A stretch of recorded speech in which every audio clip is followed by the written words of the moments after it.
Hey guys, today we'll be looking at the 2020 electoral map based solely on polling data that has come out recently.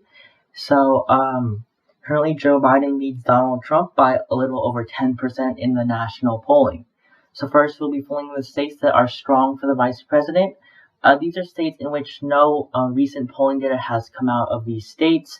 However, Hillary Clinton won these states by a large margin, so they are pretty much solid Democratic states.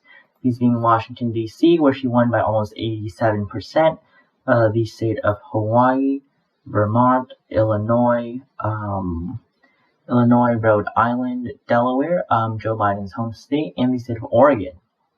For Donald Trump, the states that he won by pretty solid margins are the state of Wyoming, Idaho, South Dakota, Nebraska, Louisiana, and Alaska. And then so after this, we'll be filling in the states in which polling data has come out of these states. These states are solid for either candidate, these being states in which either candidate leads by over 15%. So for Joe Biden and the Democrats, he leads by 31% in Massachusetts, 30% in California, 27% in New York, in the states of Washington, Maryland, Connecticut, and New Jersey. Biden leads by over 20%. In the state of Colorado, he leads by 17.7%, which is pretty surprising considering the fact that Hillary Clinton only won this state by 4.9% in 2016. This state actually used to be a strong Republican state. However, it is now under Democratic control, and a 17-point lead is definitely good for the Biden campaign. Lastly, we have the state of Minnesota, where he's up 16%. This is also pretty surprising considering the fact that Hillary Clinton only won the state of Minnesota by 1.5% in 2016.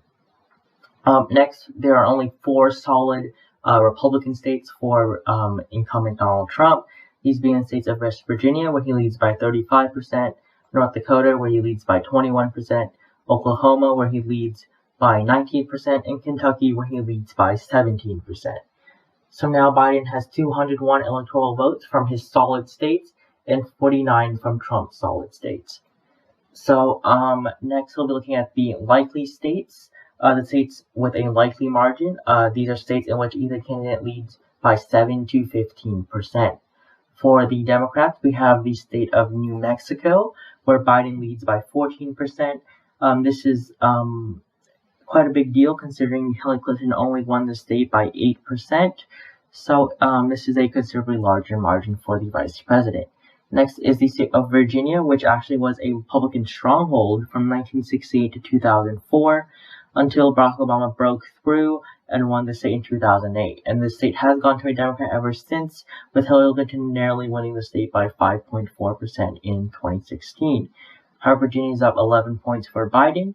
Next, in the state of Maine overall, this is also a pretty substantial lead for the vice president. He currently leads by 10% in the state of Maine. Maine, a state that has voted with the Democrats since 1992.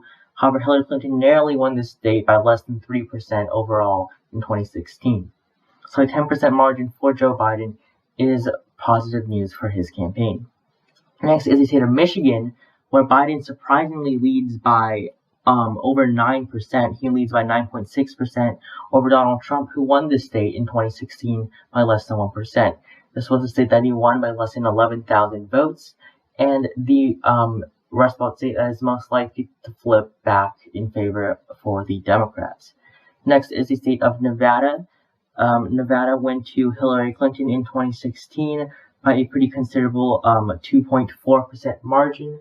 Not as large as Barack Obama, but still she won this state, and Biden will probably continue to carry this state as he's up 8.7% in Nevada.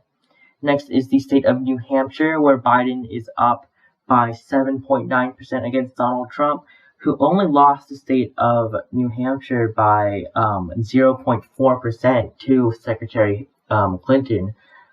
She was only narrowly able to win this state. So a 7.9% lead is also very good news for the Biden campaign. Next is the state of Wisconsin, the other Rust Belt state that Donald Trump won by less than 1% in 2016, but currently Biden leads by 7.6% in Wisconsin. Lastly, I was most surprised to see the state of Florida in the likely column for Vice President Biden, as the state of Florida actually went to Donald Trump in 2016 by 1.2%, which is not too bad of a margin considering how close Florida is in every single election. This actually puts Biden over the 270 mark. He's now at 288. I do not think that Biden will win by 7.4% in Florida. However, I do think he has a very strong chance of flipping the state in favor for the Democrats. Next, we have the 7 likely Republican states. These states being the state of Alabama, Tennessee, Indiana, Mississippi, Kansas, Utah, and South Carolina. This is quite surprising considering that these have all been solid Republican states in recent elections. However, Trump is not able to lead by over 15% in these states, so he is only leading by a likely margin. So this is pretty surprising to see, states like Mississippi and Alabama only going to Trump by 10%. Next, we'll be looking at the lean states for either candidate. There are 3 for each of them. For the Biden campaign, they are the states of Pennsylvania, the state of Arizona, and the state of Ohio. First, with Pennsylvania, this is Joe Biden's home state. Sorry about that. Pennsylvania is Joe Biden's home state. This state also went to Donald Trump by 0.7% in 2016. However, Biden is set to flip the state back in favor of the Democrats. In the state of Ohio, Ohio is the nation's bellwether state, as for the last 60 years, the winner in the Ohio election has gone on to become the president. Donald Trump won the state of Ohio by a pretty considerable margin of, Trump won Ohio by 8.1% in 2016. So Biden's 2.4% lead in the state is quite considerable considering the fact that Trump is still expected to win the state. However, I do not think he will win it as easily. Next is the state of Arizona. Arizona has been a Republican state for over 20 years, I believe. It has gone to a Republican since 2000. In 2016, Trump narrowly won the state by 2.8%.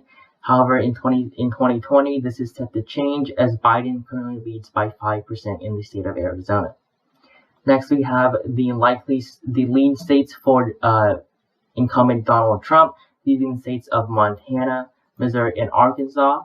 This is also pretty surprising as these 3 states are also considered solid Republican states. And what's most surprising is in the state of Arkansas, in which Donald Trump only leads by 2% against Vice President Biden. So this is all very good news for Joe Biden. Seeing all of these solid Republican states only narrowly going to Donald Trump. Next, we have 4 more states left. 2 of them lean for the Democrats. 2 of them are tilt for the Democrats, and 2 of them are tilt for the Republicans. The 2 tilt Democratic states are the state of North Carolina and the state of Georgia. These 2 states are all becoming more and more liberal. However, in the state of Georgia and North Carolina, they have both been won by a Republican in recent elections. North Carolina has been won by a Republican since 1980, with the exception of 2008 when Barack Obama flipped this state by 0.3%. However, 2016, Trump won this state by almost 4%. So currently, Biden's 1.9% lead in North Carolina is pretty surprising. Next is the state of Georgia, which is also located in the Deep South. This state was won by Trump by over 5% in 2016. I do expect Trump to continue to carry the state of Georgia, although it's becoming more liberal, with the Atlanta area growing at a rapid pace. However, Biden currently leads in the state by 1.3% over President Trump. Next, we have the 2 tilt Republican states, these being the states of Idaho and the state of Texas. In the state of Texas, Texas currently tilts towards Donald Trump by 0.5%. Very surprising considering the fact that the state of Texas has gone to a Republican since 1980, and Trump won the state by 9% in 2016. However, although Trump is narrowly leading in the state of Texas, I do not think Biden really has a chance in this state, although it's becoming more and more liberal as well, along with the states of North Carolina, Georgia, and Florida. The state of Texas, I believe the conservative voters will still come out for President Trump. In the state of Iowa, Trump leads by only 0.1%. This is basically a tie, and even more surprising considering that Trump won this state by 9.5% in 2016.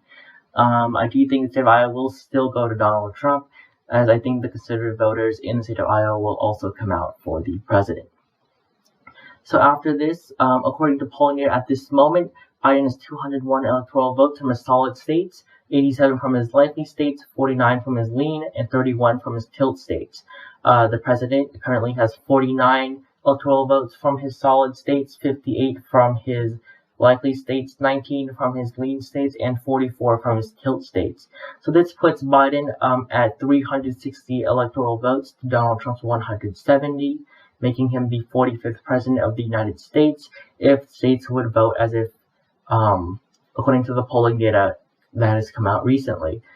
This would be considered a modern-day election landslide, rivaling the 2008 margin that Barack Obama had. This would be a pretty large margin, as in today's political climate, it is very hard to get over 330 electoral votes.